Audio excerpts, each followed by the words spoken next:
अच्छा जी, so company की आपके ख्याल में कंपनी चाहे 3 सिग्मा फॉलो कर रही है, चाहे 6 सिग्मा फॉलो कर रही है, आपके ख्याल में कंपनी की एक्सेप्टेबल वेरिएंस की रेंज क्या है? 66% मीन के इर्द-गिर्द। वो तो आप तब कर सकते हैं जब आपको पता हो कि वो 3 सिग्मा कर रही है, 6 सिग्मा कर रही है। यहाँ पे आप ये याद रखिए कि जो भी मेरी upper control limit and lower control limit के दरमियान की रेंज है, दिस इज माय, जो भी कंपनी का जो क्वालिटी स्टैंडर्ड वो फॉलो कर रहे हैं उसकी रेंज है। कंट्रोल लिमिट्स हम सेट ही जो है वो कंपनी के उसके मुताबिक करते हैं। आपने देखा नहीं था कि मैंने वो जो डेविएशन बनाए थे, स्टैंडर्ड डेविएशन, उसमें मैंने कहा था कि जो कंपनी का 3 सिग्मा का है, अगर 3 सिग्मा फॉलो कर रही है या 6 सिग्मा की लिमिट है, उसके बारे में आपका ये क्लेम होता है कि भाई इतने परसेंट, अगर 3 सिग्मा कर रहे हो तो यू वुड से कि मेरी 99.7% प्रोडक्ट्स या चीजें इस रेंज के अंदर अंदर है। रेंज इसकी वही अपर कंट्रोल लिमिट है, लोअर कंट्रोल लिमिट रहती है। लेकिन अगर आपका 6 सिग्मा फॉलोअर होगा तो then I would say my 99.9997% या 999.93% चीजें जो है ना वो इस कंट्रोल लिमिट के अंदर अंदर है। बेसिकली वो कंट्रोल लिमिट्स ही आपकी रेंज डिफाइन करते हैं। क्लियर? सो अब क्या रेंज होगी हमारी? हमारी रेंज होगी समथिंग बिटवीन 2 एंड 8। सही? अच्छा जी, ओके, सॉरी। अच्छा, ये आपके पास आ गया। उसके बाद at what point the process went out of control? What do you think? Out of control गया प्रोसेस? Yes sir. 5 पे 5 पे बिल्कुल सही है। मेरी जो 5th रीडिंग है वहां पे आउट ऑफ कंट्रोल गया। अच्छा, so can you identify the point where we need to investigate and an assignable or a special cause for the variance? वो कौन सा पॉइंट है? होगा, वो यही 5 है, वो यही 5 है। 5 पे होगा, पहले नहीं होगा। अच्छा, होने के बाद होगा। होने के बाद होगा ना। यहीं पे प्रॉब्लम आया है, जहाँ पे प्रोसेस आउट ऑफ कंट्रोल होता है वहीं पे हम कॉज इन्वेस्टिगेट करने की कोशिश करते हैं कि यार क्या ऐसा हुआ, ये यहाँ पे बाहर क्यों गया। ठीक हो गया जी। अच्छा, now is rule of 7 applicable to any of data set values here now? अगर मैं देखता हूँ पहली रीडिंग एक ऊपर गई, अगली इस पे आ गई, खत्म हो गई बात, उसके बाद अगली इधर चली गई, कोई भी लगातार 7 ऊपर या नीचे नहीं है। करेक्ट? तो इसका मतलब रूल ऑफ 7 एप्लीकेबल नहीं है, लेकिन कंट्रोल लिमिट से बाहर एक जगह बात गई है, लोअर कंट्रोल लिमिट से नीचे चली गई है, और it has touched almost the specification limit, इतनी बार चली गई। अच्छा, अब एक दूसरी एक्सरसाइज है। इस एक्सरसाइज में आपको ना इस तस्वीर के ऊपर यही चीजें, अपर कंट्रोल लिमिट क्या है, लोअर कंट्रोल लिमिट क्या है, यूजर स्पेसिफिकेशन लिमिट क्या है, रूल ऑफ 7 क्या, जो भी आपने बताया वो चीजें आइडेंटिफाई करनी है और उसका आंसर बता देना। फॉर एग्जाम्पल, अगर मैं आपको कहूँ कि upper control limit and lower control limit कहाँ पे है, कैन यू टेल मी? और है क्या क्या? कंट्रोल लिमिट्स पहले बता दो। 2 और 8 ठीक हो गया, और ये मेरे पास दोनों जगह हो गई 1 वाली। अच्छा, उसके बाद upper specification limit and low specification limit यहाँ पे क्या है? 0 and 10 0 and 10 हो गया, ठीक हो गया। उसके बाद रूल ऑफ 7 कहीं लगा हुआ है, कहीं अप्लाई हो रहा है? सेकंड टू 1 2 3 4 5 6 7, यस, ठीक है, सॉरी। ये मेरे पास रूल ऑफ 7 आ गया। उसके बाद नॉर्मल डिस्ट्रीब्यूशन कर्व है, वो मैंने आपको बताया, यस है, ठीक है, ये मेजॉरिटी इसी तरह ही है। उसके बाद 3 सिग्मा और 6 सिग्मा की रेंज क्या है यहाँ पे? 2 to 8 2 to 8, वही जो हमारी कंट्रोल लिमिट्स की रेंज होती है, याद रखिएगा, वही मेरी जो क्वालिटी प्रोड्यूस मैं कर रहा हूँ ना, जिस भी लेवल की, मैं लिमिट्स अपनी वही upper control limit and lower control limit अपनी प्रोडक्शन, मेरा जो क्लेम है क्वालिटी का वो ये है, what ever I would produce it would be between 2 and 8। अब वो वट एवर 100% नहीं होता ऑब्वियसली। हम कहते हैं कि यार अगर मैं 3 सिग्मा क्वालिटी स्टैंडर्ड फॉलो कर रहा हूँ तो 99.7% मेरी प्रोडक्ट्स इसी रेंज के अंदर है।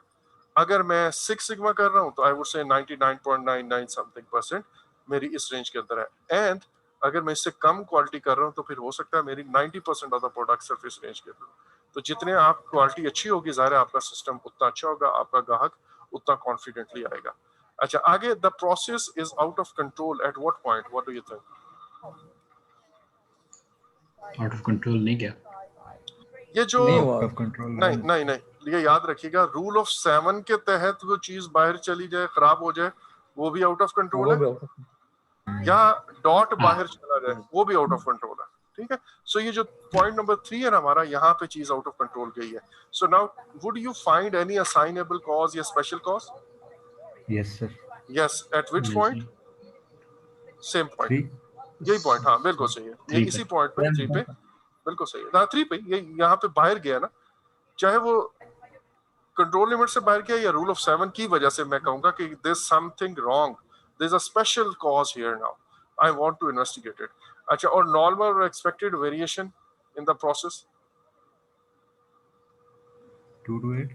बाकी जितने भी मेरी रीडिंग्स हैं, ये बाकी जितनी भी रीडिंग है, पहली वाली रीडिंग या ये जो बाकी जितनी रीडिंग्स है other than this rule of 7, ये सारी की सारी नॉर्मल कॉजेज हैं जो विद इन कंट्रोल लिमिट्स भी है, और यहाँ पे रूल ऑफ 7 भी अप्लाई नहीं हुआ। तो ये मतलब मेरे पास एक एक्सपेक्टेड वेरिएशन इतनी तो आनी ही थी, इसीलिए मैंने इसको कंट्रोल लिमिट्स के अंदर रखा हुआ ना, इसी को मैं कहता हूँ कि मेरी कंट्रोल लिमिट्स है, कि ये मेरे पास एक नॉर्मल वेरिएशन इतनी एक्सेप्टेड होती है मेरे प्रोसेस के अंदर, but these are not normal. Point से बाहर चली जाए या कंट्रोल लिमिट से बाहर चली जाए, ऊपर या नीचे, या लगातार 7 दफा आगे पीछे हो जाए, तो एक ही जगह पे रहे, ऊपर या नीचे, नीचे भी हो तो भी यही बात है। ये स्पेशल वेरिएशन है, ये खास किस्म की वेरिएशन है, I need to investigate. I hope this point is clear now 100%। Yes, sir. जी ओके समझ जी, आ गया। So control charts almost we are done, और इसमें अब आपको मेरा नहीं ख्याल कोई चीज चाहिए, लेकिन 2 चीजें आपको मैं बताना चाहूंगा, वो ये कि एग्जाम के अंदर कंट्रोल चार्ट्स बने हुए कम ही आते हैं। मैं आपको एक क्वेश्चन कहता हूँ और उन्हें स्टेटमेंट लिखी होगी कि आपके पास अभी अभी एक क्वालिटी की रिपोर्ट लेके आया है, या आपने एक चेक शीट या उठाई है और उसके अंदर यू हैव फाउंड कि मेरे पास ये रीडिंग्स आई हैं 2.2, 2.1, लेट्स से मिलीमीटर या सेंटीमीटर कुछ भी लिखा हुआ, ठीक है, और 2.3, 2.4, 2.6, ठीक है, और वगैरह वगैरह, मतलब इस तरह रीडिंग्स है। अब आपको कहता है कि आपके ख्याल में ये प्रोसेस अंडर कंट्रोल है या नहीं है, साथ वो बता जरूर देगा कि मेरी एक्सपेक्टेड वैल्यू ये थी। उसके अंदर ना एक प्रॉब्लम आ जाता है, प्रॉब्लम ये आता है कि आपको ये विजुलाइज करना मसला हो जाता है। तो आपने लाजमी देखना है, 2 चीजें हमेशा चेक कीजिएगा, उन्होंने जो कंट्रोल लिमिट बताई हुई है उस कंट्रोल लिमिट का आप जरूर ध्यान रखें। कोई भी वैल्यू उस, लेट्स से अगर मैं यहाँ पे कहता हूँ कि मेरे पास ये 2.4 है, ये 2.1 है अगला, ठीक है, और उसके बाद आता है 2.25 है, 2.3 है, एंड सो ऑन, इस तरह की वैल्यूज आई हैं। मैं आपको 10 वैल्यूज ऐसे कॉमा सेपरेटेड वो लिख देता हूँ। अब आपको मैं कहता हूँ कि मेरी जो अपर कंट्रोल लिमिट है वो है 2.3 या 2.250, और लोअर कंट्रोल लिमिट है मेरे पास लेट्स से 2.1। अब आप मुझे बताएं कि मेरा कोई प्रोसेस आउट ऑफ कंट्रोल किसी जगह गया? एक ये जगह गया जहाँ पे ऐसे ही है, एक ये जगह जहाँ पे गया, तो जगह जगह पे गया। ये तो काम आप बड़े आराम से, इसी तरह अगर मैं कहता हूँ मेरा 2.15 है लोअर लिमिट, अपर लिमिट 2.25 है और लोअर लिमिट, वो इसको नहीं इस तरह बताएगा कि अपर लिमिट है लोअर लिमिट है, रादर वो ये कहेगा कि आपकी ऑर्गेनाइजेशन के अंदर 3 सिग्मा क्वालिटी स्टैंडर्ड फॉलो हो रहा है, और उस स्टैंडर्ड के मुताबिक आपकी 99.7% जो प्रोडक्ट्स हैं इट इज बिटवीन 2.15 टू 2.15, ठीक है। उसे इस तरह की अंग्रेजी बताई कि इट इज बिटवीन 2.15 टू 2.25 या 2.15, ठीक है, और आपको उसने रीडिंग्स दी। अब कोई रीडिंग अगर 2.15 से कम आए, मींस 2.14 हो जाए, 2.1 हो जाए, और इसी तरह कोई भी रीजन 2.15 से ऊपर चली जाए, 2.16 हो जाए या इस ऊपर, ये सारी की सारी मेरे पास आउट ऑफ कंट्रोल है। या फिर लगातार मीन से मैं ऊपर जा रहा हूँ लगातार, या मीन से नीचे जा रहा हूँ, आपने वो रीडिंग्स भी लाजमी करनी है। मैं आपको अभी ना जस्ट आफ्टर दिस क्लास मैं एक क्वेश्चन जो है उसमें भेज दूंगा और उस पर आप देख लीजिएगा। अच्छा, अब रूट कॉज के लिए हमने जो एक पहले भी टेक्निक ये पढ़ी हुई है, कॉज एंड इफेक्ट, जिसको फिशबोन इशिकावा कहेंगे, ये भी एक रूट कॉज के लिए हम यूज करते हैं कि यार अगर एक चीज प्रॉब्लम आई है तो I would try to investigate. जैसे मैंने कहा कि उस प्रॉब्लम को हम फिश के माउथ में यूं लिखते हैं और फिर फिश की मेन बोन पे आते हैं और उसको हम कहते हैं कि यार अच्छा what would be the possible causes. एक सॉफ्टवेयर प्रॉब्लम हो सकता है, एक हार्डवेयर प्रॉब्लम हो सकता है, एक लैक ऑफ ट्रेनिंग या ह्यूमन एरर हो सकता है, एक आपका कोई सिस्टम कंपैटिबिलिटी का प्रॉब्लम आ सकता है। उसके अंदर फिर हम कहते हैं कि अच्छा यार सॉफ्टवेयर के अंदर क्या है, wrong software used, method of installation में फॉल्ट हो।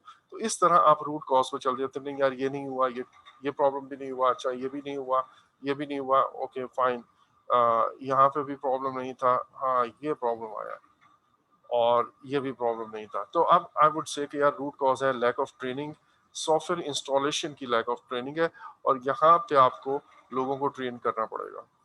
ठीक है, सो ये आपने रूट कॉज का एनालिसिस किया, and root cause analysis basically आपको उस जगह तक पहुंचा देता है।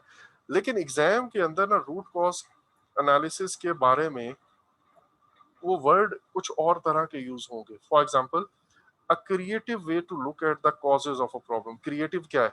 क्रिएटिव इसलिए कि मैं अब सोचूंगा कि यार okay what could be the possible problem. अब मैंने यहाँ पे एक लिखा, लेट्स से यही कि सिस्टम फेलियर हुआ है जी, सिस्टम फेलियर हुआ है, क्या रीजंस हो सकती हैं? Okay there could be something, hardware fault हो सकता है, सॉफ्टवेयर हो सकता है, यूजर का इशू हो सकता है, इलेक्ट्रिकल ब्रेकडाउन या समथिंग कुछ इस तरह के हो सकते हैं। और फिर मैं उसके बाद आगे चीजें फर्दर, ये अब क्रिएटिविटी है, आप जितना सोचते चले जाएंगे आपको रीजंस पता चलती जाएंगी। So this is a creative way of looking at the causes of problem. और इसी तरह it helps you stimulate thinking, organize thoughts and generate discussion. ये आपका बोर्ड पे कोई एक बंदा ये बना रहा होगा और वो ये काम कर रहा होगा, तो इसलिए ये कॉज एंड इफेक्ट डायग्राम को या फिश बोन को या रूट कॉज को, इसको हम ना डिफरेंट नाम के साथ यूज करते हैं। एक्चुअल में एग्जाम के अंदर स्टेटमेंट इस किस्म की आएगी और आपने खुद जज करना होगा ये है। आगे हम अभी थोड़ी देर में एक दो और कॉजेस पढ़ेंगे प्रीटो वाली, और वो मैं आपको बताता हूँ। ये हिस्टोग्राम आ ही गया। बल्कि अगर मैं आपको ये कहूँ, हिस्टोग्राम ना इस तरह की होती है कि मैंने जो भी मेरे पास प्रॉब्लम्स आई हैं उन प्रॉब्लम्स को, उनकी फ्रीक्वेंसी, फ्रीक्वेंसी का मतलब है कितनी दफा वो प्रॉब्लम अकर किया है। मैंने लेट्स से कुछ 1000 टेस्ट किए, उन 1000 के अंदर 90 वैल्यूज ऐसी थी जो अपने ओरिजिनल जो हमारा साइज डिफाइन किया हुआ था हमने उससे बड़ी हो गई, और अबाउट लेट्स से 30 ऐसी थी जो हमने साइज डिफाइन किया था उससे कम थी। तो अब ये एक, अगर मैं ये कहूं कि which technique helps you present the data or information about, let's say, different type of defects according to the number of their occurrences या frequency of their occurrences। तो वो मुझे कौन सी टेक्निक बता रही है? जाग गई है। अच्छा, भाई यही वाली जो हम पढ़ रहे हैं, ठीक है, हिस्टोग्राम। हिस्टोग्राम के थ्रू हम ये अपनी जो डिफेक्ट्स हैं उनको इस तरह पिक्टोरियली ड्रॉ कर सकते हैं। एक और टेक्निक है, उसको प्रीटो चार्ट्स कहते हैं। प्रीटो बेसिकली ने एक ना बड़ा इंटरेस्टिंग वो रूल बनाया था, और वो ऐसा क्वालिटी या इस सेंस में नहीं था जो यहाँ पे आपके सामने है। उन्होंने कुछ इस तरह की बात की थी कि गालबन 80% ऑफ द रिसोर्सेज वो 20% ऑफ द कंट्रीज के पास है, कुछ इस तरह की बात थी। अच्छा, और वो आहिस्ता आहिस्ता उसके ना बड़ी बड़ी वेरिएशंस आई, और वो वेरिएशन हर जगह पर ट्रू साबित होती गई। फॉर एग्जांपल, उन्होंने कहा कि 80% ऑफ द वेल्थ वो 20% ऑफ द पीपल उनके पास है, और इसी तरह बहुत सारी चीजें। तो उसी कॉन्सेप्ट को आगे जोसेफ जोरन ने अडॉप्ट किया, और उसने ये कहा कि 80% ऑफ द प्रॉब्लम्स जो हैं हमारे प्रोजेक्ट के ऊपर कह लें या अदरवाइज, 80% ऑफ द प्रॉब्लम्स जो हैं उनके पीछे सिर्फ 20% रूट कॉजेज होती हैं। दैट मीन्स अगर मैं इन 20% रूट कॉजेज को एड्रेस कर लूं तो मेरे 80% मसाइल खत्म हो जाते हैं। होता यह है कि मुझे जब लिमिटेड रिसोर्सेज होती हैं, लिमिटेड टाइम होता है, तो उस वक्त मैं, ऐसा मुमकिन नहीं हो सकता कि मैं अपनी सारी एफर्ट्स जो है ना वो इन प्रॉब्लम्स को 100% प्रॉब्लम्स के पीछे भाग सकूं। So I would like to know कि यार वो मेजर प्रॉब्लम्स कौन सी हैं जो मेरे प्रोडक्ट के ऊपर, लेट्स से 10 किस्म की कोई प्रॉब्लम है, 10 डिफरेंट टाइप्स ऑफ प्रॉब्लम आ रही है, और मैं कहता हूं कि यार मैं सारों के पीछे नहीं भाग सकता, मुझे वो 22 प्रॉब्लम्स का नाम बता दो जिनको अगर मैं एड्रेस कर लूं तो मेरे अच्छे खासे मसले हल हो जाएं। तो मैं उनको कहूंगा कि यार आप लेट्स से ये दो प्रॉब्लम जो भी वो है, इलेक्ट्रिकल का है, डिसिप्लिन का कह लें या ट्रेनिंग का कह लें, अगर आपने ये प्रॉब्लम हल किया और एक ये प्रॉब्लम हल किया, या सॉरी एक ये रूट कॉज एड्रेस कर ली और एक ये रूट कॉज एड्रेस कर ली, ये दो रूट कॉजेज अगर एड्रेस कर ली तो आपके ऑलमोस्ट 80% ऑफ द प्रॉब्लम से आपकी जान छूटेगी। फिर ये छोटे छोटी रूट कॉजेज हैं, इसको आप अगर इग्नोर नहीं कर भी देते हैं या पूरी तरह इसको एड्रेस नहीं भी कर पाते, बाकी जो 8 हैं, तो आप बेफिक्र मतलब सुकून से अपना प्रोजेक्ट कर सकते हैं। दैट मीन्स ये मुझे हेल्प करता है कि मैं किस तरह विजुलाइज कर सकूं रैंक करके कि कौन सी प्रॉब्लम मेरे लिए ज़्यादा सीरियस है, कौन सी प्रॉब्लम मेरे लिए ज़्यादा सॉरी कौन सी रूट कॉजेज मेरे लिए ज़्यादा प्रॉब्लम्स जनरेट कर रही हैं और कौन सी रूट कॉजेज मेरे लिए कम प्रॉब्लम्स जनरेट कर रही हैं। और definitely I would like to address all those root causes first जो मेरे लिए ज़्यादा प्रॉब्लम्स जनरेट कर रही हैं। तो ये एक आप असेंडिंग ऑर्डर या डिसेंडिंग ऑर्डर में, जनरली डिसेंडिंग ऑर्डर में हम चीज़ों को लिखते हैं। तो मेजॉरिटी प्रॉब्लम्स जो हैं वो आप अगर सॉरी जो दो रूट कॉजेज मेजॉरिटी प्रॉब्लम्स को अकर कर रही हैं या 20% वो रूट कॉजेज जो मेजॉरिटी प्रॉब्लम्स को प्रोड्यूस कर रही है मेरे प्रोजेक्ट के ऊपर, मैं उनको एड्रेस कर लूँ तो मेरा काम आसान हो जाएगा। अच्छा, अब प्रीटो चार्ट्स आप प्लान क्वालिटी मैनेजमेंट के अंदर क्यों यूज करते हैं? जब आप प्लानिंग कर रहे होते हैं ना, तो उस वक्त आप ये सोच रहे होते हैं कि यार मेरे प्रोजेक्ट पे कौन कौन सी पॉसिबल प्रॉब्लम आ सकती हैं क्वालिटी से रिलेटेड, लेट्स से, और उस पे आप आइडेंटिफाई करते हो कि यार उनकी रूट कॉजेज क्या है। आप ये अभी प्लानिंग कर रहे हैं और प्लानिंग के वक्त आप फ्यूचर का सोच के आप ये कहते हो कि यार मैं अब सारी प्रॉब्लम्स को तो नहीं एड्रेस कर सकता, ये तो मेरे बड़ा मसला होगा अगर मैं सॉरी सारी रूट कॉजेज को खत्म करना चाहूँ, तो ये मुमकिन नहीं है।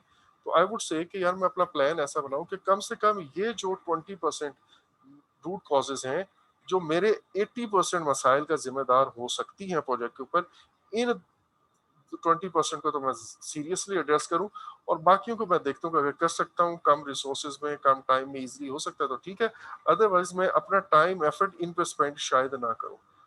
कंट्रोल क्वालिटी के अंदर आप पास्ट में देख रहे हो कि मेरे पास प्रॉब्लम्स का डाटा आ गया हुआ है और नाउ आई वांट टू सी कि एक्चुअल प्रॉब्लम्स या वो रूट कॉज की कैटेगरी कौन सी है जो मेरे लिए ज्यादा प्रॉब्लमेटिक है। ठीक है, सो फ्यूचर में हम देख रहे होते हैं प्लान के अंदर, पास्ट में हम देख रहे होते हैं कंट्रोल के अंदर। और जब आप फ्यूचर में देख के पहले से कोई चीज अवॉइड करना चाहते हो या उन रूट कॉजेज को एड्रेस करना चाहते हो फ्यूचर में ही, सॉरी पहले ही अपने प्रोजेक्ट के स्टार्ट से पहले प्लानिंग में ही, कि भाई ये प्रॉब्लम हमें बाद में ना आकर करे, तो उसको हम प्रिवेंटिव एक्शन कह लें एक तरह से। कंट्रोल क्वालिटी के अंदर जब वो प्रॉब्लम अकर कर जाते हैं तो फिर जब हम इन्वेस्टिगेट कर रहे हैं तो ज़ाहिर है हमारा करेक्टिव एक्शन होगा। अच्छा, इसके बाद एक और हमने ये टूल एंड टेक्निक पढ़ा था जिसको हमने स्कैटर डायग्राम का नाम दिया था।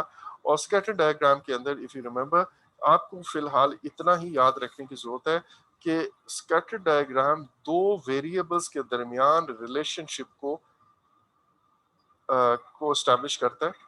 अगर तो वो रिलेशनशिप एग्जिस्ट करता है, दैट मींस एक चीज के बढ़ने या कम होने से दूसरी चीज भी या बढ़ जाए या कम हो जाए, तो इसको हम कहते हैं कि दोनों वेरिएबल्स के दरमियान कोई रिलेशनशिप है। अगर रिलेशनशिप है तो इसकी वैल्यू -1 से लेकर 1 के दरमियान दरमियान कुछ भी हो सकती है। ये इसको हम कहते हैं आर की वैल्यू।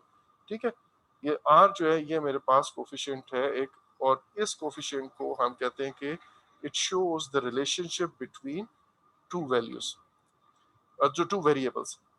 अगर तो वो आर की वैल्यू 0 है तो इसका मतलब है दोनों का आपस में कोई रिलेशनशिप नहीं है। बाज दफा ऐसा होता है कि एक की वैल्यू ऊपर गई तो दूसरे की नीचे आ रही है, अगली दफा क्या होगा दूसरे की इसके ऊपर गई तो दूसरे की ऊपर चली गई है। सो यू नेवर नो कि यार एक को कम या ज्यादा करने से दूसरे पे कोई इफेक्ट पड़ता भी है या नहीं, और एक्चुअल में वहां पे कोई इफेक्ट नहीं पड़ रहा होता, irrespective independent of each other. वो कभी एक की वैल्यू, अगर मैं यहाँ पे कहूँ एक वेरिएबल ये है और एक वेरिएबल ये है, पहले मैंने कहा अगर इसकी वैल्यू एक्स की वैल्यू इतनी है तो y की वैल्यू कितनी होगी जी, y की वैल्यू इतनी है। अगली दफा x की वैल्यू इतनी है तो y की वैल्यू ये आई हुई है। और इसी तरह मैं कहता हूँ चलो x बढ़ा के देखते हैं, x बढ़ाया तो y की वैल्यू यही रही। दूसरे में x इतना ही है लेकिन y ऊपर चला गया। तीसरे में x इतना ही है, y और ऊपर चला गया। So there is no relationship between this. दूसरा है मेरे पास पॉजिटिव रिलेशनशिप हो। पॉजिटिव रिलेशनशिप का मतलब यह है कि जैसे जैसे एक्स यहाँ पे बढ़ता जा रहा है वैसे वैसे आप देखें कि वाई की वैल्यू भी बढ़ती जा रही है। अच्छा, अगर तो ये बहुत टाइट रिलेशनशिप हो, दैट मीन्स बिल्कुल एक चीज इधर बढ़ती है उतने ही दूसरी चीज भी बढ़ जाती है, तो आपको ये इस तरह का स्टीप रिलेशनशिप नजर आएगा और इसको हम वन कहते हैं। आर की वैल्यू यहाँ पे वन आएगी, मैक्सिमम ये स्ट्रेंथ हो सकती है। लेकिन अगर थोड़ा बहुत फर्क हो, फॉर एग्जाम्पल आर को मैं लेट्स से यहाँ से यहाँ तक लेके आया हूँ और इधर वो ज्यादा बढ़ गया है या कम बढ़ गया, तो इसका मतलब है कि आर जिस स्ट्रेंथ से आगे जा रहा है, वाई उस स्ट्रेंथ से, सॉरी एक्स जिस स्ट्रेंथ से आगे जा रहा है या जिस अमाउंट से आगे बढ़ा रहा हूँ, वाई में भी उस अमाउंट से ना बढ़ रहा हूँ।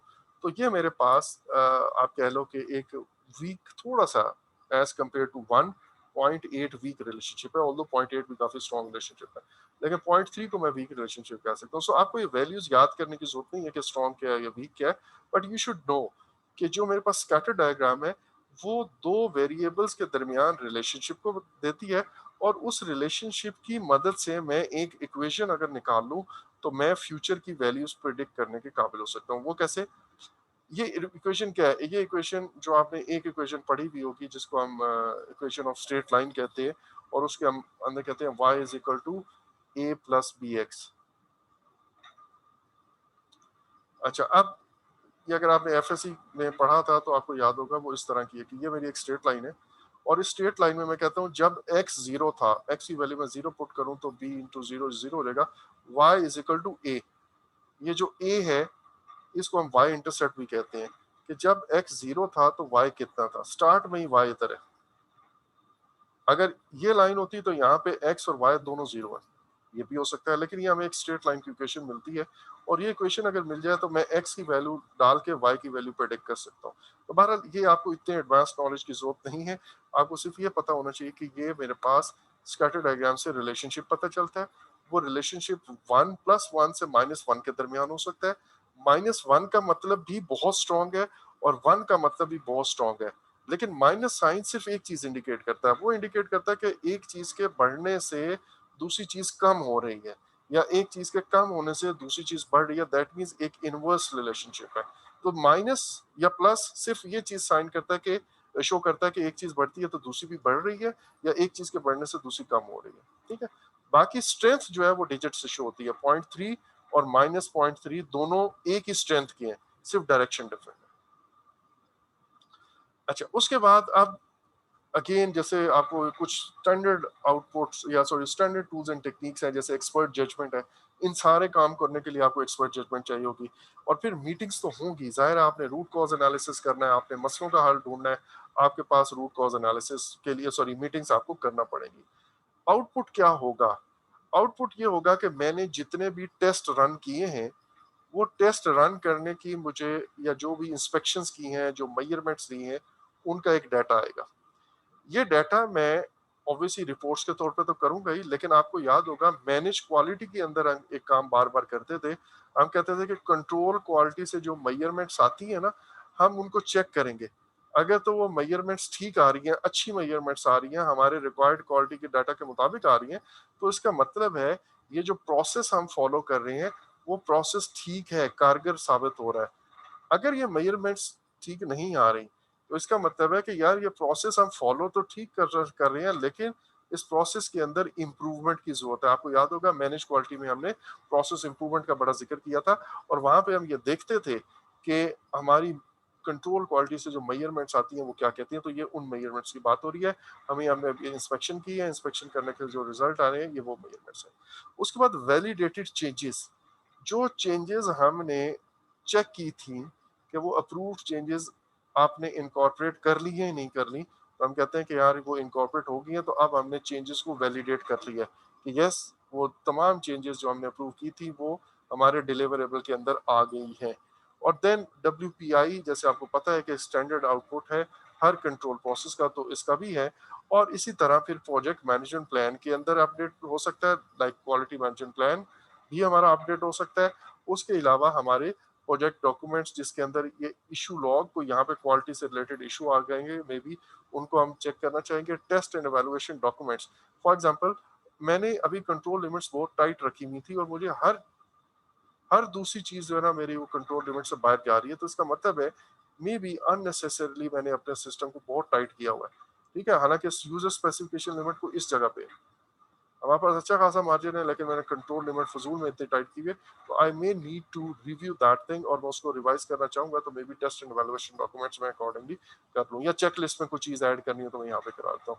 और risk register and lesson learn register, मतलब ये मैंने आपको बताया वो, और एक और इस इनके बारे में आपको 100% क्लियर होना चाहिए, ये हर जगह एक ही तरह का काम कर रहे हैं।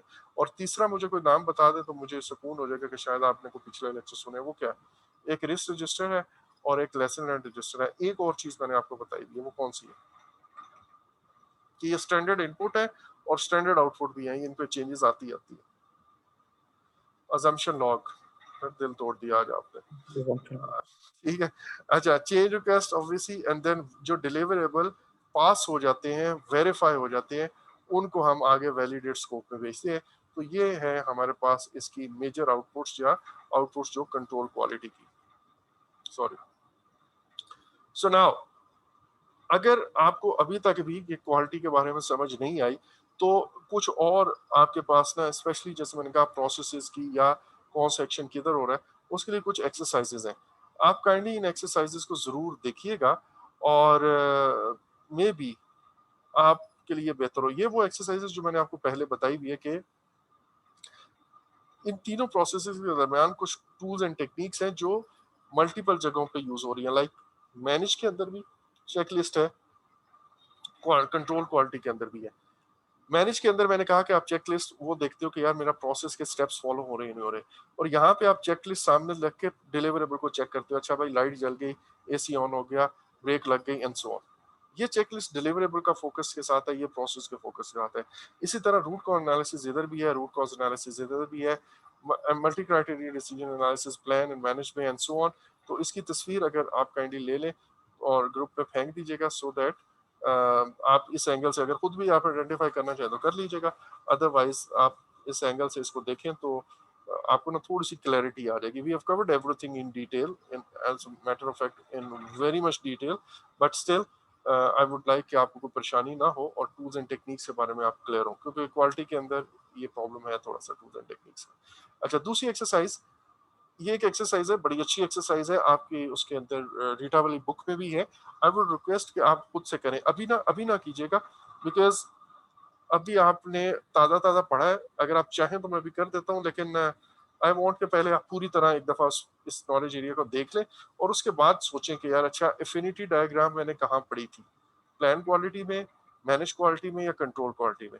और साथ में अपने माइंड में ये भी रिवाइज कर लें कि एफिनिटी डायग्राम थी क्या, और मैनेज क्वालिटी में इनका क्या काम था।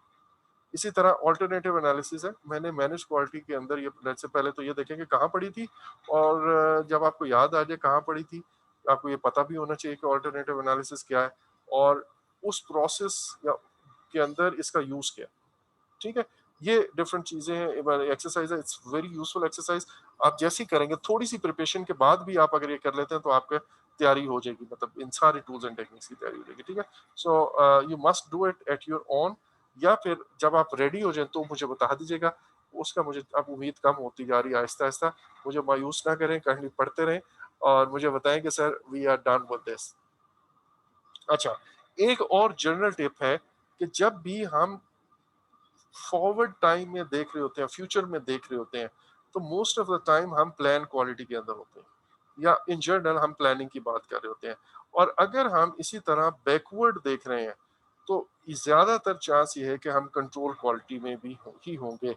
अच्छा, और अगर हम दो एंगल से बैक में देख सकते हैं, एक है हम बैक पे देख रहे हैं और जो प्रोजेक्ट से डिलीवरेबल्स बन रहे हैं, जो प्रोजेक्ट के रिजल्ट आ रहे हैं, उन पे हमारा फोकस है, तो कंट्रोल क्वालिटी है। लेकिन अगर आप बैक में देख रहे हो, पास्ट में देख रहे हो कि क्या प्रोसेसेस फॉलो हो रहे हैं, मतलब प्रेजेंट, या फॉलो हो रहे थे अभी तक, तो वहां पे अगर प्रोसेसेस एंड प्रोसीजर्स का फोकस है तो फिर इसका मतलब है हम मैनेज क्वालिटी में हैं। ठीक है, तो कंट्रोल में जनरली बैक ही हो रहा होता है, और मैनेज में आप कह लें प्रेजेंट एंड बैक दोनों होते हैं, लेकिन फोकस उसका बहरहाल वही होता है, हमारे पास प्रोसेसेस होते हैं।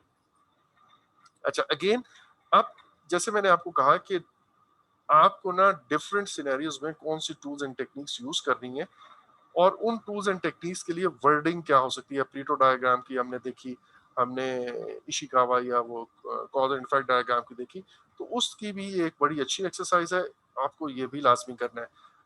आप कोशिश करें बस एक क्विक रन करके, जो मैं इतना लंबा हमने क्वालिटी में नहीं पढ़ा, जो चीजें मैंने आपको पढ़ाई है उसको एक दफा क्विकली देख लें और उसके बाद ये एक्सरसाइज अटेम्प्ट करें तो आपकी तैयारी हो ही जाएगी। फॉर एग्जांपल, अगर आपने you are looking at the project practices to compare of comparable projects, ये हम किस टूल एंड टेक्निक में ऐसा करते हैं कि कंपेरेबल प्रोजेक्ट्स को हम देख रहे हो? कुछ याद है आपको? जब हम किसी और की चीज या तरीका बेंचमार्किंग। वारदात, बेंचमार्किंग, राइट, ठीक है, किसी और ऑर्गेनाइजेशन को या हम करें, और ये कहाँ पे होगा? ये प्लान क्वालिटी में होगा। ठीक है, इसी तरह मेयरिंग फोर ऑफ द डोर्स, बहुत ज्यादा डोर्स में से तो 4 आप निकाल के देख रहे हैं, तो हमने आज पढ़ा है।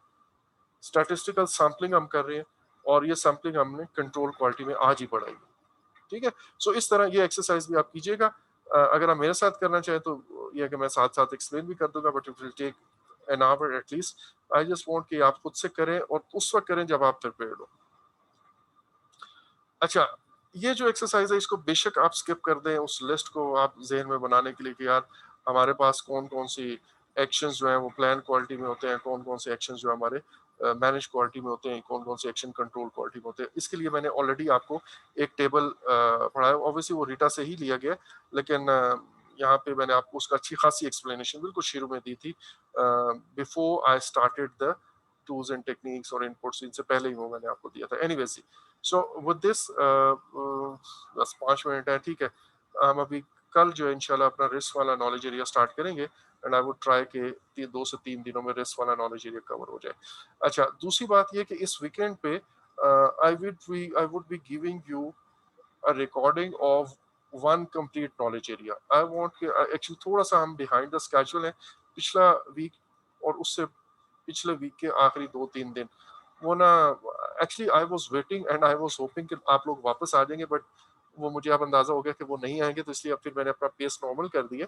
लेकिन उसकी वजह से हम तकरीबन आप कह लें कि 3-4 दिन पीछे हैं अपने टारगेट से। तो मैं आपको जो रिसोर्स मैनेजमेंट वाला नॉलेज एरिया है वो लेक्चर पूरे के पूरे रिकॉर्डेड आपको दूंगा। ठीक है, आपने वो अपने तौर पे सुनने हैं, और इन एडिशन टू वो लेक्चर्स जो हम लाइव ले रहे हैं, ये वीक आप थोड़ा सा सीरियस उसको करें और ज्यादा टाइम दें।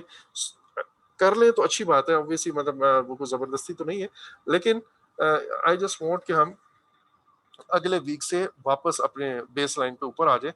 ये जो हम बिहाइंड द स्केड्यूल वाला काम चल रहा है वो कवर हो जाए हमारा, और मैं कोशिश करूंगा कि अगले वीक तक हम इंशाल्लाह, अगर अगले वीक में नहीं तो उससे आगे 2-3 दिन, लाइक 3-4 अक्टूबर तक हम जो है, सॉरी नवंबर तक हम मैक्सिमम ये कोर्स अपना कंप्लीट कर लें, ताकि फिर हम इमीडिएटली, मैं आपको सिर्फ 3 या 4 दिन का टाइम दूंगा, उसमें आपने जल्दी से अपने हैंडआउट्स, वो जो भी आप नोट्स बना रहे हैं, एंड आई होप कि आप ओपीएस बना रहे हैं, मैंने बड़ा जोर दिया था पहले लेक्चर्स में कि आपने ओपीएस साथ के साथ बनाने हैं, और जैसे ही आप नोट्स को गो थ्रू कर लेंगे तो उसके बाद हम टेस्ट अटेम्प्ट करना शुरू करेंगे। नवंबर पूरा टेस्ट फुल फ्लैज उस पर आपने अटेम्प्ट करने हैं, पूरे मतलब आप कह लें कि एनर्जी के साथ सब ने, ताकि नवंबर के एंड तक इंशाल्लाह आप लोग जो है ना फाइनल एग्जाम के लिए रेडी हो जाए।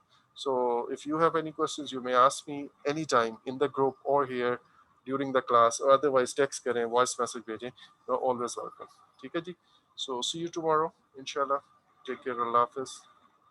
Assalamu alaikum. Thank you. Assalamu alaikum.